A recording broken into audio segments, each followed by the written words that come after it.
په کابل، ننګرهار، خوست، کندهار او یو شمېر نورو ولایتونو کې تېره شپه په سلګونو ولسي خلکو د الله اکبر په نارو سره د وسلوالو طالبانو له روانې جګړې سره خپل مخالفت څرګند کړ او د افغان امنیتي او دفاعي ځواکونو په ملاتړ د بامونو په سرونو او سړکونو ته راووتل. د کابل شهرنو کې په لسګونو ځوانان چې د افغانستان ملي بیرغ ورسره و راغونډ شوي وو او د الله اکبر تر څنګ د کابل ماتېدل ناممکن وبلل.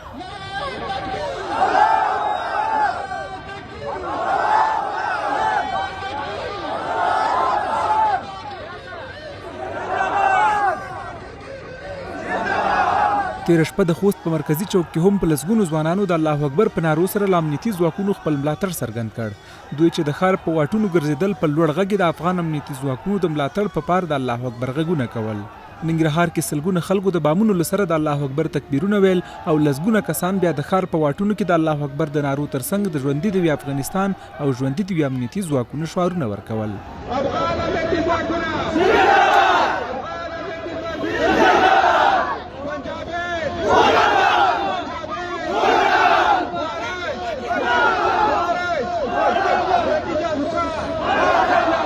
کندهار کې د ناسم امنیتي وضعیت سره بیا هم په سلګونو کسانو په دغه ولسي حرکت کې برخه واخیسته.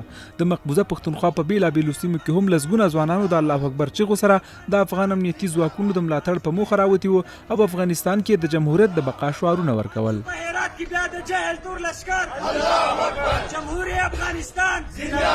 د وسلوالو طالبانو د جګړې په مخالفت او د افغان امنیتي ځواکونو د ملاتړ لپاره د الله اکبر په نارې سره ولسي حرکت لومړی وړ شپه په هرات کې پیل شو چې ګڼ شمېر کسان د خپلو کورونو بامونو ته راووتل او په دې ولسي حرکت کې برخه واخیسته. دغه حرکت په ټولنیزو شبکو کې پراخ انعکاس وموند. په ټولنیزو شبکو کې ګڼو کسانو له الله اکبر سره د هاشټګ په کارولو سره دغه کمپاین کې برخه واخیسته. د افغانستان اکثریت چارواکو، سیاستوالو او عامو افغانانو په ټولنیزو رسنیو کې د الله اکبر تکبیرات ولیکل.